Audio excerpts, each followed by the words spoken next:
ஒரு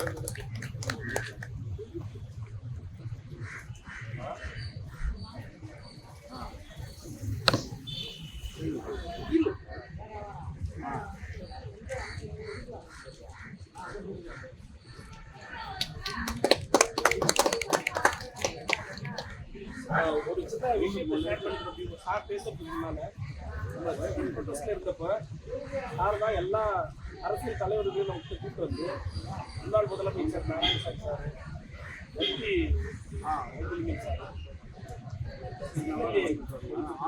சார், இருக்கக்கூடிய வைத்தியநாதன் சார், இத்தனை பேர்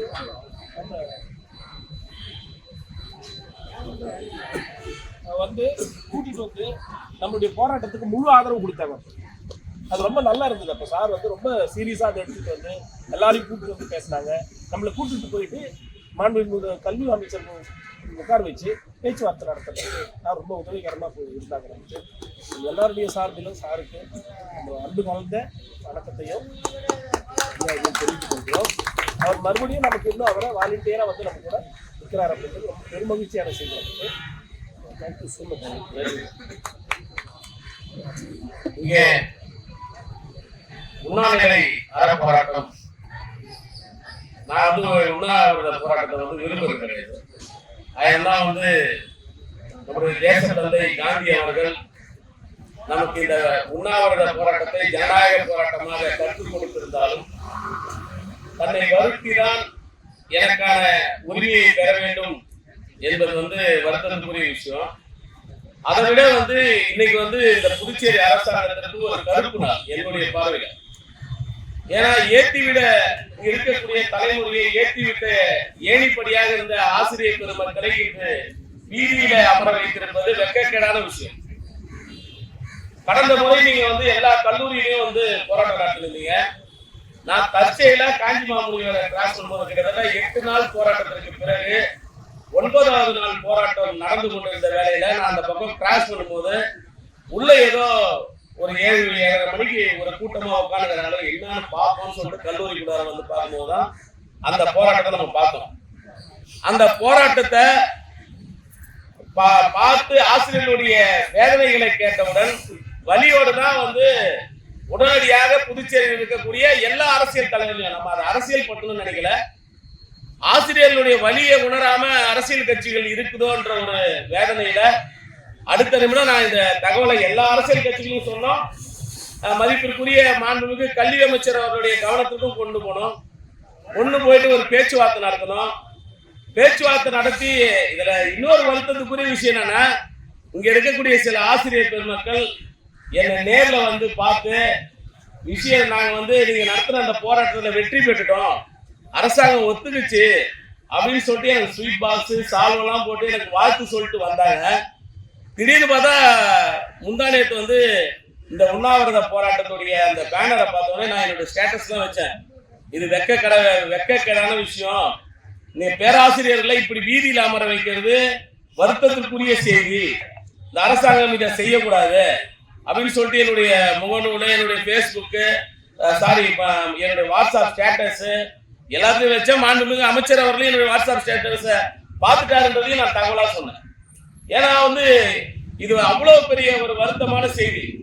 இன்னைக்கு இங்க இருக்கக்கூடிய பேராசிரியர்கள் உருவாக்கி பிஎஸ்சி முடிச்சு வெவ்வேறு கல்லூரிகள்ல பணி செய்ய சென்ற பேராசிரியர் பெருமக்கள் இன்னைக்கு ப்ரமோஷன்ல அதுக்கு அடுத்த கட்ட உயரிய பதவிகளுக்கு சென்றிருக்கும் போது அரசு கல்லூரியில அதிகாரப்படி நேர்மையான வழியில பணி அமர்த்தப்பட்ட இந்த பேராசிரியர்களை வீதியில அமர வைத்து வேடிக்கை பார்ப்பது எந்த விதத்துல நியாயமான விஷயம்?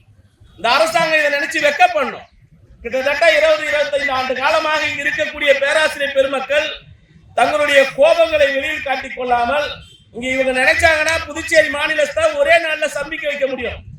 ஒட்டுமொத்த கல்லூரியில் இருக்கக்கூடிய மாணவர்களுக்கு தங்களது வலியை உச்சரித்து விட்டார்கள் என்றால் வீதியிலே மாணவர் போராட்டம் இங்கே உங்கள் அரசாங்கத்தை சம்பிக்கக்கூடிய பணியை செய்யும்.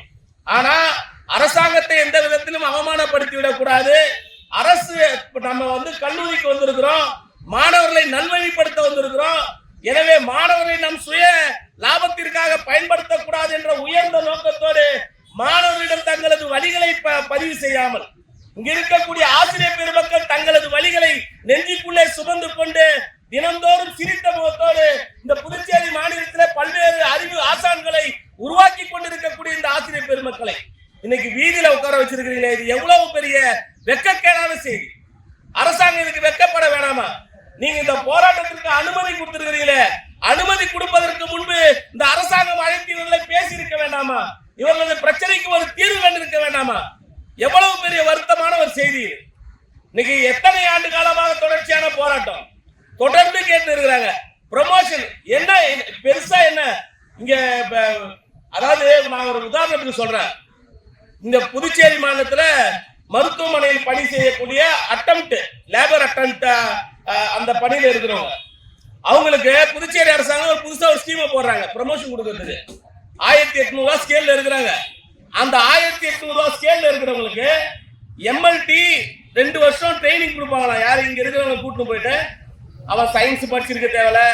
ஏன்னா எம்எல்டி படிக்கணும்னா சயின்ஸ் அறிவு வேணும், அறிவியல் அறிவு வேணும். அறிவியல் அறிவு இல்லாதவனை கூட்டு போயிட்டு பயிற்சி கொடுத்து 4800 ரூபாய் பேசிக்கல சம்பளத்துக்கு உயர்வு கொடுக்குறாங்க. டைரக்டா இப்படி சீனியர் லேப் டெக்னீஷியன் பதவி கொடுக்கறதுக்கு இதுக்கு ஒரு 6 வெக்கம் கட்ட 6. அப்ப அந்த துறையை சார்ந்து படிக்கக்கூடிய மாணவர்களுடைய எதிர்காலம் என்ன என்பதை பத்தி கவலைப்பட வேதனைப்படக்கூடியவங்க இங்க இல்ல. இன்னைக்கு இங்க 10வது 12வது இல்ல 8வது படிச்சுட்டு வந்தவங்க இவங்க யார் யார குறுக்கோயில வேலைக்கு அமர்த்தினார்களோ அவங்களுக்கு ப்ரமோஷன் கொடுக்கறதுக்கு ஒரு குறுக்கோயில அவங்களுக்கு பயிற்சி ஒரு சர்டிபிகேட் கொடுக்கறதா. அந்த சர்டிபிகேட் டிப்ளமா சர்டிபிகேட் பேப்பர் சர்டிபிகேட்டா இருந்தா போதுமா? மக்களை அவங்க பிளட் டெஸ்ட் பண்ணுவாங்க. நம்ம எல்லாம் உடம்பு சரியில்லைன்னு சொல்லிட்டு ஆஸ்பத்திரிக்கு போனாங்க, அவங்க பிளட் டெஸ்ட் எடுத்து இது சரியா இல்லையான்றதை செக் பண்ணிட்டு சொல்லுவாங்க. அப்படிப்பட்ட நிலைக்கு இருக்கக்கூடிய மக்களை சார்ந்து இருக்கக்கூடிய இடத்துல பணி செய்யக்கூடியவர்களுக்கு இந்த முடிவை எடுக்கக்கூடிய இந்த அரசாங்கம் ஆசிரியர் பெருமக்களை சமீபத்தில் ஒப்பந்த ஆசிரியர்கள் தொடர்ச்சியா போராடுகிறாங்க. கிட்டத்தட்ட 5 ஆண்டு காலமாக அவங்க இருக்கிற பள்ளிக்கூடத்துல இருக்கக்கூடிய ஸ்கூல்ஸ்ல வேலை செஞ்சுட்டு இன்னைக்கு அவங்கள ஒரு வருஷத்துக்கு ஒரு தடவை அக்ரிமெண்ட் பேசுறதுக்கு வைக்கிறீங்க. இன்னைக்கு அவங்க வேதனையில சுத்தி இருக்கிறாங்க. அதே நிலையில இன்னைக்கு முறைப்படி யுஜிசி மூலமாக தேர்வு செய்யப்பட்டு முனைவர் பட்டம் பெற்று இன்னைக்கு இருக்கக்கூடிய ஆசிரியர் பேராசிரியர் பெருமக்களை இன்னைக்கு வீதியில அமர வச்சிருக்கீங்களே, இந்த அரசாங்கம் வெட்கப்பட வேணாமா? நீங்க ராஜினாமா பண்ணிட்டு வெளில போனோம். உங்களுக்கு இந்த தகுதி இல்லைன்னா ராஜினாமா பண்ணிட்டு வெளில போனோம். எனக்கு இந்த தகுதி இல்ல கேட்டாக்கா தலைமைச் செயலகத்துல கையெழுத்து போடல, செக்ரட்டரி கையெழுத்து போடல, டைரக்டர் கையெழுத்து போடல. எத்தனை நாள் இந்த பொய்ய சொல்லி ஏமாத்துங்க மக்களை எத்தனை நாள் போய் ஏமாத்த முடியும் அரசாங்கம்? பேசக்கூடிய விஷயங்கள் நான் ஏற்கனவே இந்த பேச்சுவார்த்தையை மாண்புமிகு அமைச்சர் அவர்களுடைய கவனத்துக்கு கொண்டு போனோம். அமைச்சர் அலுவலகத்தில் இருக்கக்கூடிய சிலர் மாணவர் கூட்டமைப்பு சாமிநாதனுக்கு அமைச்சருக்கும் ஆகாது, அதனால நீங்க சாமிநாதனை கூட கூட்டு வராதீங்க, பேச்சுவார்த்தை ஜெயிக்காதுன்னு. உடனே நானே என்ன சொன்ன ஆசிரியர்கிட்ட, இல்ல என்ன கூட்டு போகாதீங்க, அப்படி நல்லது நடக்குதுன்னா நான் ஒதுங்கி நிக்கிறேன், நீங்க போய் பேசுங்கன்னு சொன்னோம். பேசுனதோட விளைவு இன்னைக்கு கடைசியில இன்னும் ஒரு 6 மாசம் இன்னும் 1 மாசம் அந்த ஆட்சி நடக்குமான்னு தெரியல. அடுத்த மாசத்துல எத்தனை பேர் ஆட்சியை கழிச்சிட்டு வெளில போவான்னு தெரியல. அந்த நிலைமையில தான் இன்னைக்கு அரசாங்கம் போயின்னு இருக்கு. இப்ப இந்த சூழ்நிலை வரைக்கும் எட்டு வந்து விட்டுட்டு மக்களை இன்னைக்கு வீதியில நிறுத்துவீங்க. அடுத்தது வேற ஒரு ஆட்சி வரும், அந்த ஆட்சி இதே மாதிரி 4 வருஷம் ஓட்டுவீங்க. இங்க பணி செய்யக்கூடிய ஒவ்வொருத்தரும் ஓய்வு பெறக்கூடிய வயதுல ஒவ்வொருத்தரும் இறக்கக்கூடிய செய்தி அறிகிறோம். நாங்க இறந்து இருக்கிறாங்க. தன்னுடைய உரிமையை பெற முடியாமல், தன்னுடைய உழைப்புக்கான அடையாளத்தை பெற முடியாமல் இறந்து கொண்டு இருக்கக்கூடிய பேராசிரியருடைய நிலைமை இங்க இருக்கு. மக்களுக்காக, மாணவர்களுக்காக, மாணவ சமுதாயத்திற்காக, இந்த மாநில உரிமைக்காக உழைத்தவர்கள், இந்த மாநிலத்தில் ஒரு சரியான தலைமுறையை உருவாக்குவதற்காக உழைக்கக்கூடியவர்களை வீதியில் அமர வைப்பது எந்த விதத்தில் சரியான போக்கு என்பதை அரசாங்கம் உணரணும். அரசாங்கம் அதை உணரல. நேற்று ஒரு யூனிவர்சிட்டியில இருந்து ஒரு கோர்ட் ஆர்டர் வந்திருக்கு. யூனிவர்சிட்டியில 2013 எடுக்கப்பட்ட பேராசிரியர்கள் ஒட்டுமொத்த வேலையும் குவாஷ், நீங்க எல்லாரும் வீட்டுக்கு போங்கன்ட்டான். இது நீதிமன்றம். ஒரு 4 பேரை தமிழ்நாட்டை சார்ந்தவர்களே, ஒரு மாணவன் தமிழ்நாட்டில இருந்து ஏதோ எக்ஸாம் அட்டன் பண்ணானா, அந்த எக்ஸாம் அட்டன் பண்ண ஆசிரியரை எக்ஸாம் நாங்க அனுமதிக்க மாட்டோம், நீங்க தமிழ்நாடு பாண்டிச்சேரிக்கு மட்டும் தான் கொடுப்போம்னு சொல்லிட்டு யூனிவர்சிட்டி என்ன பண்ணுங்கன்னா ஒரு 5 தமிழ்நாட்டு ஆசிரியருக்கு வேலை கொடுத்துருக்கு. அவங்க மட்டும் எப்படா காலம் முளைச்சு வந்தாங்கன்னு சொல்லிட்டு நீதிமன்றம் கேட்டு ஒட்டுமொத்த நோட்டிபிகேஷனையும் ரத்து பண்ற, இந்த தேர்வு முறை சரியானது இல்லைன்னு சொல்லிட்டு 2013 எடுத்தவங்க அவங்களுடைய வாழ்வு என்ன ஆகுது? அப்ப இது எல்லாத்துக்கும் யார் காரணம்? இங்க இருக்கக்கூடிய நிர்வாகம் காரணம். நிர்வாகம் தொடர்ச்சியாக செய்யக்கூடிய குளறுபடி, முறைப்படி இவர்களுக்கு தர வேண்டிய ப்ரமோஷன்ஸ 3 வருஷத்துக்கு ஒரு முறை 5 வருஷத்துக்கு ஒரு முறை மத்த துறையில வந்து ப்ரமோஷன் கொடுக்குறீங்களா? காவல்துறையில 3 வருஷம் வேலை செஞ்சா ஒரு பிசி ஏட்டா வராரு, ஒரு ஏடி எஸ்ஐ ஏஎஸ்ஐ ஆகிறாரு, ஒரு ஏஎஸ்ஐ எஸ்ஐ ஆகிறாரு, இன்ஸ்பெக்டர் ஆகிறாரு, எஸ்பி ஆகிறாரு. அப்படி முறைப்படி ப்ரமோஷன் தரக்கூடிய புரோட்டோகால் இருக்கும்போது இங்கு பேராசிரியர்களாக பணி செய்யக்கூடியவர்களுக்கு இந்த நாள் வரைக்கும் அவருக்கு உரிமை அடிப்படையில் கிடைக்க வேண்டிய ஊதியத்தை கூட தராமல் மறுத்திருப்பது எந்த விதத்தில் சரியான போக்கு? இந்த அரசாங்கம் மனசாட்சி இல்லையா உங்களுக்கு? தலைமைச் செயலகம்னு ஒண்ணு இருக்கு, நீங்களும் அரசு அலுவலகத்தால வேலை செய்றீங்க. ஏசி ரூம் ஓசி சாப்பாடுன்னு சொல்லிட்டு என்ஜாய் பண்ணக்கூடிய தலைமைச் செயலகத்தில் இருக்கக்கூடிய அதிகாரிகள் மக்களுக்காக மாணவர்களாக சாதாரணமா சண்டை போட்டுன்னு அவனை வந்து ஒழுங்குபட்டதுல இருந்து ஒருத்தவங்க குடும்ப கஷ்டத்துல அழுது உட்காந்து அவனை மனசை தேத்தி நான் படின்னு சொல்லக்கூடிய அளவுக்கு தொடர்ச்சியாக மாணவர்களுக்கு இந்த தலைமுறைக்கு உழைக்கக்கூடிய இந்த பேராசிரியர்ல இன்னைக்கு வீதியில நிக்க வச்சிருக்கீங்களே, இது அசிங்கமா இல்லையா இந்த அரசாங்கத்துக்கு? நான் திரும்ப அசிங்கமா இல்லையா என்று கேட்கறதே உங்களுக்கு உரைக்கணும் தான், இந்த அரசாங்கத்துக்கு உரைக்கணும். ஏதோ உண்ணாவிரத போராட்டம் இன்னைக்கு உட்கார்ந்தாங்க, ஒரு 100 பேர் இருந்தாங்க, மறுபடியும் அவங்க அடுத்த தடவை நம்ம ஃபைல மூவ் பண்ணி விட்டாங்க, மறுபடியும் ஒரு தடவை வந்து உட்காருவாங்க, அதுக்கப்புறம் ஒரு 6 மாசத்துக்கு அவங்க காணாம போயிடுவாங்க. இந்த சிந்தனை உங்களுக்கு வந்துடக்கூடாதுல்ல. வந்து அவங்களை வந்து வீதியில உட்கார வச்சது அசிங்கம், அதுக்கு நீங்க வெக்கப்படணும். இங்க இருக்கக்கூடிய ஆசிரியர்கள் வந்து நாளை நானே சொல்றேன், சாமிநாதன் நீங்க செய்யுங்கன்னு சொன்னீங்கன்னா நாளைக்கு ஒரு கல்லூரி நடக்காது, புதுச்சேரி சட்டமன்றத்தில் தான் எல்லா கல்லூரியும் நடக்கும், நாங்களே அதை செய்வோம். ஆனா இங்க இருக்கக்கூடிய ஆசிரியர்கிட்ட நான் பலமுறை கேட்டிருக்கேன், இதை செய்யவான்னு சொல்லிட்டு நான் செய்யவான்னு கேட்டிருக்கேன். ஆனா இங்க இருக்கக்கூடிய ஒருத்தவங்க கூட அதுக்கு அனுமதி கொடுத்தது கிடையாது. அப்ப அனுமதி கொடுக்காம இந்த அரசாங்கத்தை மதிக்கக்கூடியவர்களை வீதியில் அமர வச்சிருக்கீங்க புதுச்சேரி அரசு. முதலமைச்சரை போய் பார்த்தா முதலமைச்சர் போய் அமைச்சரை பாருன்றது, அமைச்சரை போய் பார்த்தா அமைச்சர் வந்து டைரக்டரை பாருன்றது, டைரக்டரை பார்த்தா டைரக்டர் வந்து செக்ரட்டரியை பாருன்றது. எத்தனை ஒரு வேதனையான விஷயம் இது! எத்தனை நாட்களுக்கு இப்படியே ஏமாத்தி இருப்பீங்க? இருக்கக்கூடிய ஆசிரியர் பெருமக்களை இப்படி ஏமாத்துறது உங்களுக்கு வலிக்கலையா? உங்க வாழ்க்கையில நீங்க கிடைக்க வேண்டிய பதவிகள் பறிபோகுதுன்னு போது உங்களுக்கு எதிரான கோவம் வருதுல. நீங்க எப்படி வேணாலும் சட்டையை மாத்தி தூக்கி போட்டு வேற ஒரு துண்டை போட்டுக்கலாம், யார் வேணாலும். இங்க இருக்கக்கூடிய ஆட்சியாளர்கள் அரசியல்வாதிகள் வேணுனாக்கா எப்ப எனக்கு இவன் துரோகம் பண்றான்டா, இவனுக்கு பதவி தர மாட்டான், போஸ்டிங் தர மாட்டான்னு சொல்லிட்டு வேற ஒரு கட்சியில போய் போஸ்டிங் வாங்கிக்கலாம், பதவி வாங்கலாம். ஆனா ஆசிரியர் பெருமக்களால் அப்படி போக முடியுமா? இன்னைக்கு இருக்கக்கூடிய கல்லூரிகளை தொடர்ச்சியாக தங்களது உழைப்பை தந்து உழைத்துக் கொண்டு இருக்கக்கூடியவர்கள அவருடைய உரிமையை பார்க்காம அவர்களை வந்து உங்க அலுவலகத்துக்கு அலைய வைக்கிறது தப்பு. நீங்க முறைப்படி என்ன செய்யணும்? அரசு நினைச்சா இன்னைக்கு ஒரு நாள்ல வந்து கூட்டம் போட முடியும். இந்த அரசாங்கம் நினைச்சீங்கன்னா ஒரே நாள்ல இருக்கக்கூடிய செக்ரட்டரியில இருந்து டைரக்டர்ல இருந்து எல்லாரையும் கூட்டம் உட்கார வச்சு ஒரு நாள்ல கூட்டம் போட்டு ஆளுநர்ல இருந்து எல்லாரையும் கேள்வி கேட்டு ஒரே நாள்ல கூட்டம் போட்டு இருக்கக்கூடிய ஆசிரியர் பெருமக்களுடைய வழியை போக்க முடியும். ஆனா இந்த அரசாங்கம் அதை செய்யல. ஏன் அதை அரசை செய்ய மாட்டீங்க? ஏளனமா நினைக்கிறீங்க. ஏன்னா அவங்க எல்லாம் வந்து ஆசிரியர்கள், அவங்க வந்து நமக்கு நிர்பந்தம் தர அளவுக்கு எதுவும் செய்ய மாட்டாங்க. 4 போஸ்ட் அடிச்சு ஒட்டி 4 நோட்டீஸ் அடிச்சு ஒட்டி உங்களை அவமானப்படுத்தி தொடர்ச்சியா வந்து அசிங்கப்படுத்தி இருந்தா ஏத்துக்குவீங்களா? ஆனா இன்னைக்கு உண்ணாவிரத போராட்டத்தை நடத்தி தன்னை வருத்தி கொண்டு இங்க இருக்கிறவங்க எல்லாம் 50 வயசுக்கு மேல இருக்காங்க.